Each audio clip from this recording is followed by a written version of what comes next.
অসমত অন্ধভক্ত বহুত আছে বুলি এইটো কাৰণে কওঁ, কাৰণ কেলৈ অন্ধভক্তৰ নিজৰ পৰিচয় দাঙি ধৰে।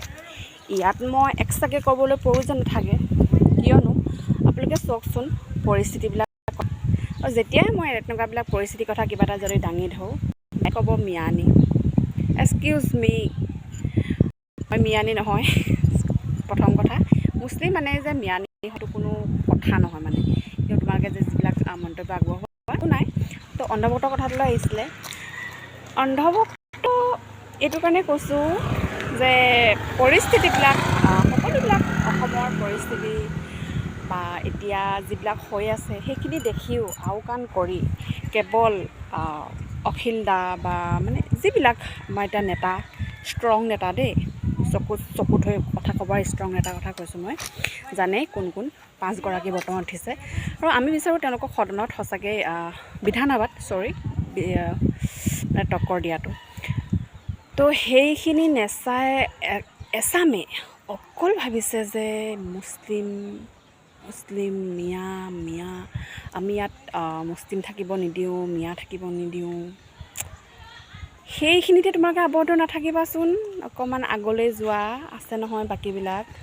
অকল সেইখিনিতে যদি লাগি থাকা তো বাকীবিলাক পৰিস্থিতি কোনে চাব? কথা আছে সেইটোহে। তো দেখিছোঁ সকলোবিলাকতে অন্ধভক্ত বহুতেই আছে। মোক দেখোন একদম ইমান গালি গালাজ, আৰু আমাৰ মুখত সঁচাকৈ কৈছোঁ এনেকুৱা গালি গালাজ নাহে। প্ৰথম কথা তোমালোকৰ আহে মানে বৰ আচৰিত এইটো কাৰণে লাগে, তোমালোকৰ মা বাপাৰ মানে সংস্কাৰবিলাক। অ' মাই গড, এনেকুৱা সংস্কাৰ চৰি এইটো মইতো নকওঁ বাৰু, কাৰণ কেলৈ সকলো মাক বাপেকেই ল'ৰা ছোৱালীক ভাল হোৱাটো বিচাৰে, মই সেইটো নকওঁ।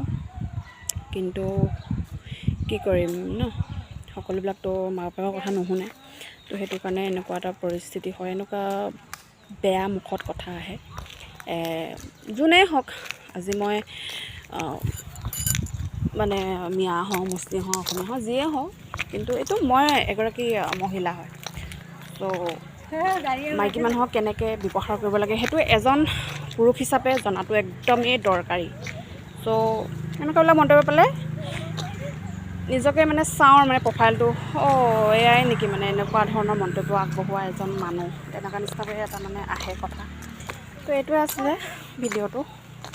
কমেণ্ট এটা কৰিব, কি পায়নো। তাতে মোৰ খুদনতিবিলাকতো থাকেই আপোনালোকৰ একদম হালতত উলিয়াবলৈ। তো উলিয়াব আৰু মোক কমেণ্ট কৰিব। কমেণ্ট মানে য়েছ ইনবক্স কমেণ্ট।